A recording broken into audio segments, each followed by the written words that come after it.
Well, the province is introducing some new legislation hoping to cool off BC's red-hot real estate market. For more on that, let's go to Ollie Neitzel, who is a realtor here in BC. Ollie, thanks for taking the time today.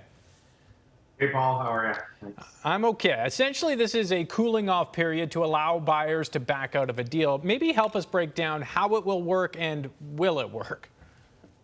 Okay, so yeah, basically what the government legislation is recommending is the cooling off period, which gives the buyer basically 7 days, a 7-day rescission period to basically back out and walk away from the deal without any consequences. So this is similar to what we see in new construction, but the problem with the rescission period on resale properties is that the seller of the property that the buyer is backing out of may have already purchased another home and they're relying on the sale of their home in order to purchase that home.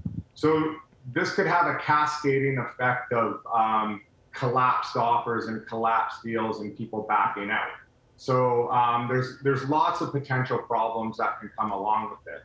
Also, what this does is, a rescission period actually creates the opportunity for a buyer to bid on multiple properties at once, which would actually increase the demand.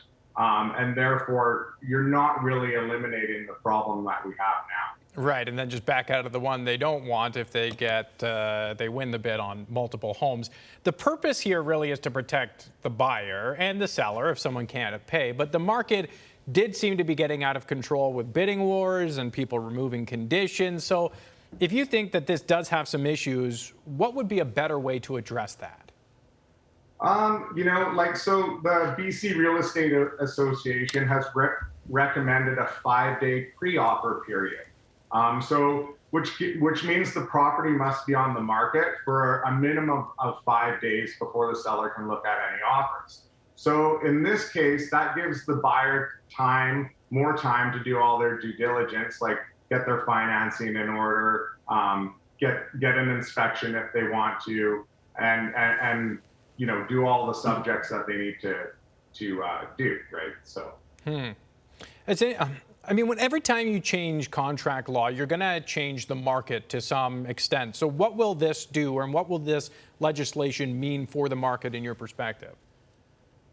Honestly, I don't think it's going to help that much. I really think that, to help the market right now, we need to see some more inventory. This legislation, cooling off period, like I said, we're going to have buyers bidding on multiple properties at once. And in turn, deals are going to collapse. So it's going to have a cascading effect that could be, detrimental to the market itself. So, to help eliminate the problem, we really need to see more inventory. Right, more inventory, but what will the rise in interest rates mean for that? Will we see more inventory, or are people just going to say, okay, we missed the craziness, let's wait a few years to put our house on the market?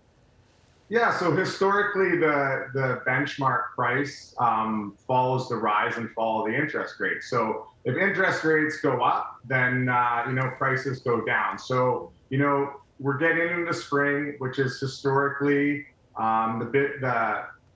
the time of year that sees the most inventory. Mm-hmm. And right now, in the last couple months, I've seen more inventory in the last 6 weeks than I have in the last 4 months. So sellers are out there, prices are high, inventory is increasing, and we're seeing actually less and less multiple offers. But if once the inventory goes away, we're back to square one again, right? Yeah, it's cyclical, and either way, it's expensive if you want to buy a home. Ollie Neitzel, thank you very much for your time today, sir. Thanks, Paul.